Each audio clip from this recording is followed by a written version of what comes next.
Very well. Coming from Louisiana, I was really worried about the weather of the snow, so I sleep my walking boots. That turned out to be the only shoes that I thought was hold the snow, but this is really beautiful weather, I have to say. I think my Icelandic DNA are taking over. Really love to see the snow. So I'm happy to be here. Okay, so what I will be talking about is joint work with my former PhD student, Gestur Olafsson, who is now actually here at the Lousiana Center. I've been here over the year. I have to excuse us for some people I noticed in the audience, but I'm happy there are very few that actually have seen this or almost the same course 1 month ago in San Francisco. I once had the principle, never give the same talk twice, but somehow getting older, I've been relaxing on that principle. But I did some changes, so it is not absolutely the same talk.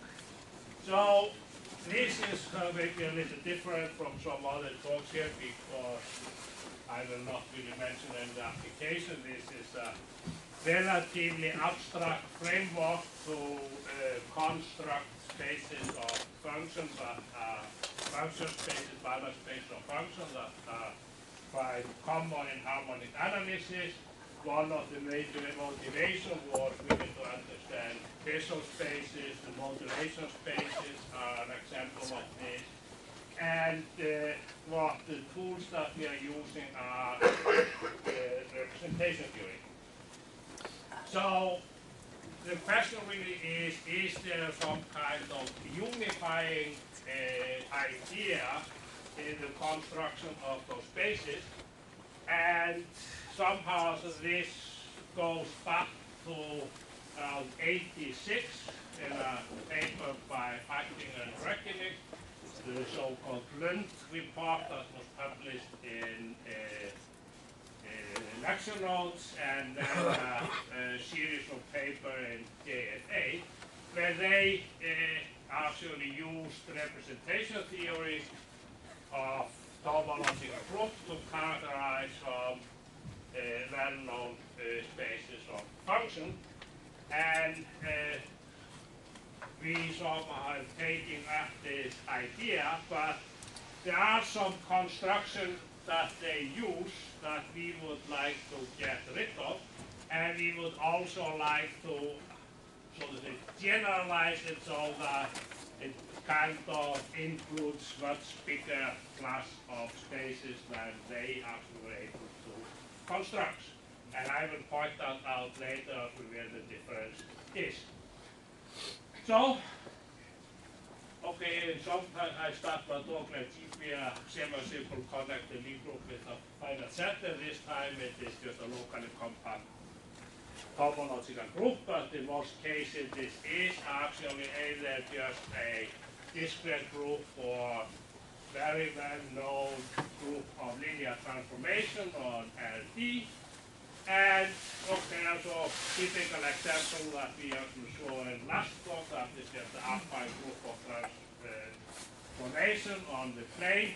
So everyone knows this if in the dimension 1, but one can generalize this to higher dimension. And okay, so one gets generalized wavelet theory. Another example is the Heisenberg group that shows up in physics and quantization. This has led to the modulation spaces, and there are some people here actually in the Lousiana Center that are strongly working on the modulation spaces.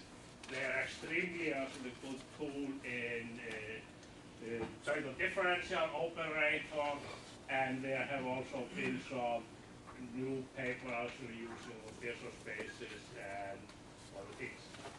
So okay, if you have a group and just fix that once for all, you have the left invariant measure, so you can actually let the group act on function by just left translation, and because of the invariant of the measure, you get actually a representation of bounded or actually isometric transformation.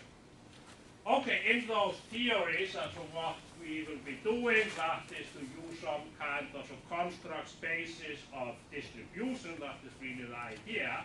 So what comes in here is some kind of duality, usually this would be a space of function like the Schwarz function, and then those are the distributions. For certain reason, actually one needs not the linear ones, but the conjugate linear one. And okay, the assumption that one has to put in here is that one has some kind of embedding of the space of function into its dual. Okay, so this can just be an abstract space or a vector space. Doesn't really have to be a space of function. The typical example which has been showing up also for a long time, that is what one calls Stelfan triple. This shows up in quantum field theory and other examples. That is, you have just a Fraisier space of, and that is embedded into a Hilbert space, and then you have the dual, so the Hilbert space is embedded in the dual. And this is somehow the reason that one wants here actually the conjugate linear, because then everything is linear at this space. Okay, so more generally what one uses is you have, say, the Schwarz function, you have the LP function, the Sardana space and not the Hilbert space here, and then you have the embedding in the dual. So this is, okay, this is supposed to be D, I think, but that's okay. So you have, this is the typical example, you have the Schwarz function, it lies in the LP function, and then the LP function can be used as distributions. Okay, so the next thing that we need is a concept of representations. So what one assume is that our group actually acts on this space S by linear transformation, such that if you fix the usual strongly continuous, then the map from the group into the space is continuous. And then, okay, the examples are, okay, just the linear group acts on LD, everyone knows that. Then you have the wavelength transform, or the wavelength transform comes out the wavelength theory.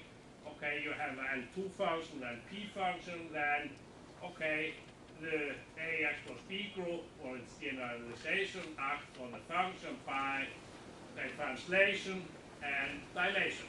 And to make this an isometry, you have to put in a power of the determinant, and this is an exercise, okay, this is the wrong power, this is only correct in one dimension. I mean, it is actually correct, but that's not for NP. So for P, you have to put something else in there. Okay, and then you have in time frequency analysis, that is the translation and modulation. Those are typical actions. Okay, so we need actually what Fighting and Reykjavik use, that is the concept of the representation being irreducible. That simply means that one cannot split it up in smaller pieces. That means the only space that the invariant under all of the translation is either the zero space or the space itself. But that is way too much. So for example, the space of unlimited function, that is highly reducible, so this would not work there. But what that is, so this is cyclic, which means that you can find a vector such that the translation of this one vector generates everything. And that is, for example, in the case of unlimited function, just take the constant function 1 on the spectrum side and take the inverse Fourier transform. That is the sig function, or so that is a cyclic function. Okay, so because of the continuity, you have then also action on the dual, and having all of that, so one has the so-called voice, that is the Fighting and Reykjavik call it voice transform, that somehow comes from time frequency analysis. I like to call it the wavelength transform. That is simply you pair it together. Okay, you have the U, the cyclic vector, you let the G act on it, it's back in the space, so you can act with your distributions. So then you have a linear map from the dual, into the continuous function on the group. And actually a space where the point evaluation is continuous, so this is always a reproducing space. And okay, the cyclic condition is used actually to prove that this is injective, because if it is not cyclic, then okay, this will not generate the space, so you can always find that distribution that maps into zero. We are not interested in that. But having cyclic, that means it is injective. Okay, so let me just give you a few examples how this is actually showing up. Okay, if you have the group of dilation and translation, then you have, as we pointed out earlier, the AS plus B action, and then, okay, there is an equal sign missing here. That, okay, those are the things that you are changing your talk and you may put in the mistakes, typos. So you have the dilation and you have the translation. So we know all of this from wavelet theory, and this is a B group acting. And then if you look at this voice or wavelet transform, you get exactly, and now the determinant is missing. So I think I would have to make some correction if this is going to be posted. So this is the transform that we know from the continuous wavelet transform. Okay? So this is well known, and then the discrete version, that is also then the main thing, that is to discretize it, and that is the discrete wavelet transform, but then usually we do not have a group structure anymore. Another well-known example is taking the Heisenberg group. It is then actually R2n times the torus. This is the reduced Heisenberg group with the multiplication, so that is in the first two is just the usual addition. And then there is a factor that comes in. Here you can think of this as matrices with one on the diagonal, and then you have copy of Rn, you have copy of Rn, and then in the middle here corner, and by n, then you have the center, so this factor here. So this is the simplest example really of non-abelian group, because this is just the usual translation here, but then there is a factor that meshes up those two factors here and here. And this comes up, so that was really the beginning interest in this group. So this is the group that realized the Heisenberg uncertainty. So this was showing up in physics. It was really one of the first groups to be studied very thoroughly in representation theory. This also shows up if you are trying to do simple version of quantization in physics. And that is as the so-called Schrödinger representation, or one can also realize this representation in a Fock space of holomorphic functions. And that is just, you see here, the modulation and the translation, and then there is the sector factor that really does not matter. Okay? And then if you do the transform, you really get the modulation on the short-time Fourier transform, the windowed Fourier transform, or so many different names for this, but this is really the windowed Fourier transform. You have here your window, you move that around to get local information of the function, and then you take the Fourier transform. That is somehow how the idea started, but this is really just a special example of this voice or windowed transform. So here is the setup. So we have to doing these examples here, so what are we going to use it for? Okay, so you start with a Banach space of functions. This can be LP function, mixed LP function. So in this case here, you see you have here two different variables, x and y. You can put the LP condition here and LQ condition here. So you start with just a G-invariant Banach space of functions, and there has to be some kind of assumption on this, and what we found was the weakest one, that was that if you actually have convergence, that has to imply convergence in a measure. Okay, that is true for all the NP spaces. Okay, and then the assumption is that one can find a cyclic vector that satisfies a certain condition, and let me just put them all of them up. This is always the most boring part. That is to write all of this down. So, okay, first of all, there is some kind of reproducing kernel in here, so that if you take this vector, you convolute it with anything else in the Windowed Fourier transform, you get back the Windowed Fourier transform. And we know this, for example, from the window, also from the wavelet transform. We have this condition here. Okay, there is usually some constant here, but we can normalize that if we want.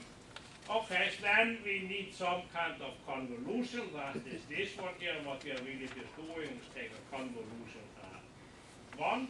By translating, we can do it in everywhere. And okay, if you have something that is reproduced under the convolution, then actually you have something that comes really from a distribution. And okay, if you keep this one here fixed and just put the test version in here, this is the distribution, you have something that is weakly continuous. So those were the four conditions of the lone walk that we saw one came up would be the weakest, where actually the idea from Falkinger and Greg-Hinnig work. So this one here is very important, but one should notice we are not requiring any kind of continuity of the projection. One can think of this one here as a projection. For example, in the case of the Bezoar space or Bergman spaces, this would be a Bergman projection, but there is no assumption that this projection is continuous. That is not necessary. Okay, so let me just say, okay, what this really means. The R2, that is just saying that we can convolute. And then, if we look at this space of all the functions that are reproduced, this is a subspace of the space Y that we started with, then actually this implies that this space here is closed, and it's a Banach space. And actually what this is really saying, if you look back at it, this is somehow saying that one has a continuous point evaluation also in here. That is what this one here is really saying. So this is a nice space reproducing Banach space. So we were quite excited at the conference in San Francisco. There was really a very beautiful talk in general about people have studied what actually Hilbert spaces with reproduction kernel, but the theory of Banach spaces with continuous point evaluation is much less understood, because it is hard to get hand on the reproduction kernel. Okay, so those are the main conditions. So for example, this one has a nice integral representation on this space here. Also one can let this kernel here, one has to take here the inverse, that is what this means, then this is back in the space. Okay, this is saying actually that this integral here that is very common in representation theory, this is actually well defined. And this is the reproduction formula that I have pointed out, and this is really the beauty of it. One has really a reproduction formula. Okay, and then after having all of this, what one defines is one takes all the distributions in the space S star. So one thinks of the S as the space of test function, and then you have the distributions. And in the case of the modulation, so this would really be temperate distributions. And then you take all those distributions that map into this one space, and you put the norm on it that just comes from Y. Okay? You take the transform, you put this norm on it. It is well defined for this space. And then this is actually a Banach space. Okay? So doing this, you basically get a Banach space of distributions. So you have, in some sense, a way to construct really lot of Banach spaces this way, and you have the freedom really to choose the U, you chose the Y, and you chose your S. Okay, and this one, this is the reproducing formula, and this is one more typo. There should be a U here. I'll just go over that very fast. This is that it is defining, so it does not matter if you look at the action on the space S or in the space Y. That is always important for representation theory. And then, okay, this one here is a Banach space with a reproducing kernel or reproducing Banach space. And then actually doing this, left the F act on the cyclic vector. Okay, you get everything, and this map is an isometric. That is simply really that come from here. The problem is somehow to show that it is surjective, and that is where those conditions actually comes in. That if you have something that is reproduced, then it actually comes from the distributions. So this space here that we are looking at, the YU, is really the same as the space of distributions. Okay, so then it is always the question, so if you are doing some abstract nonsense like this, you have the S, you have the U, and then there's the question when you have the Y. How does this construction actually depends on this choice? And I'm not going to list it, but one can say that there are very simple conditions that is easy to check, to say, okay, it is independent of U, S, and the Y. So you have a lot of freedom actually to it. Okay, so the condition that we had were kind of abstract, so are there any easy way to check it? And okay, here are some ways to do it. One of them is, okay, so one always has to check this reproducing formula. But the easy way then to do it is just to look at this simple integral. Okay?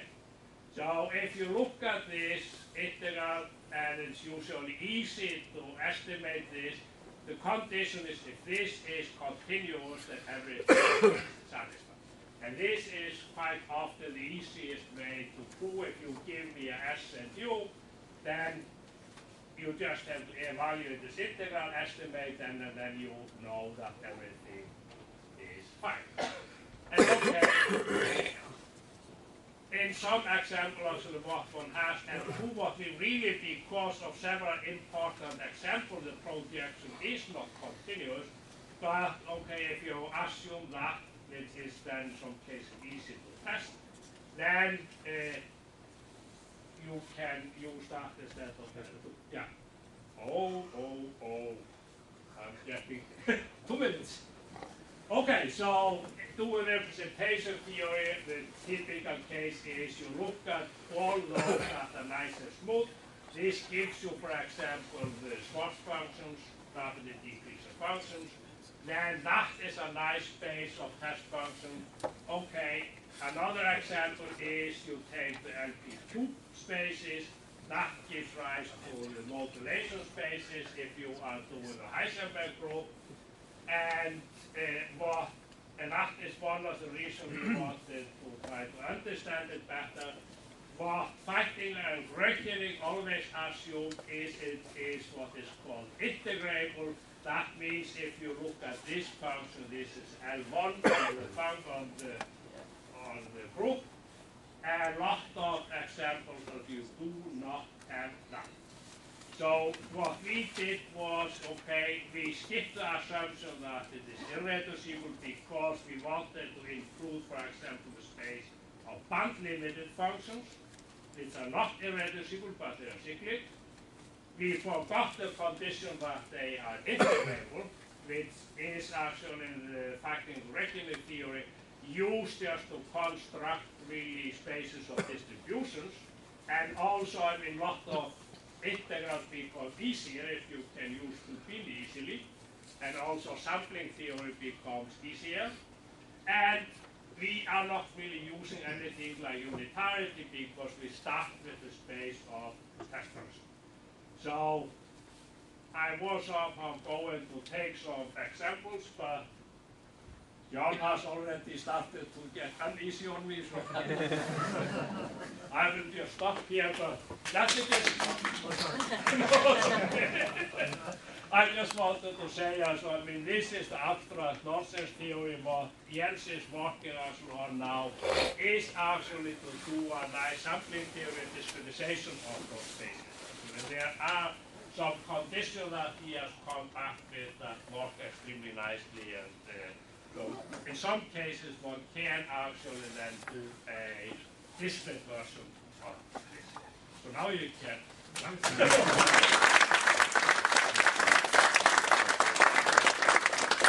Great talk. Thank you, Gestur. Any questions? Can you see the last slide, please?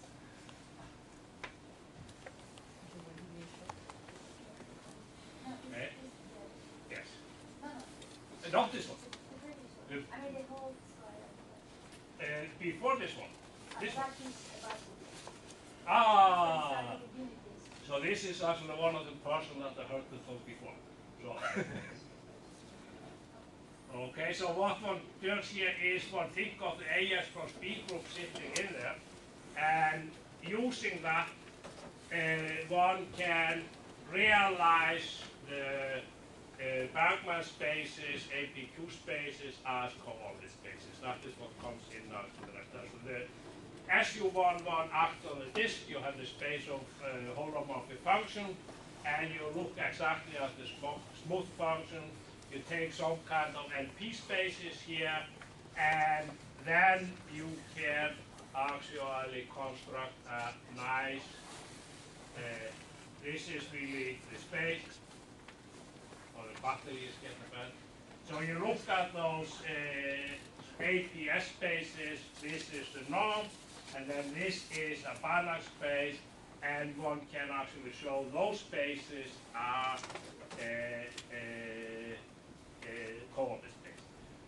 The version actually, that was some kind of starting point of this. Now, you can also do this for more general tube-type domains in the upper half-plane, a simple example.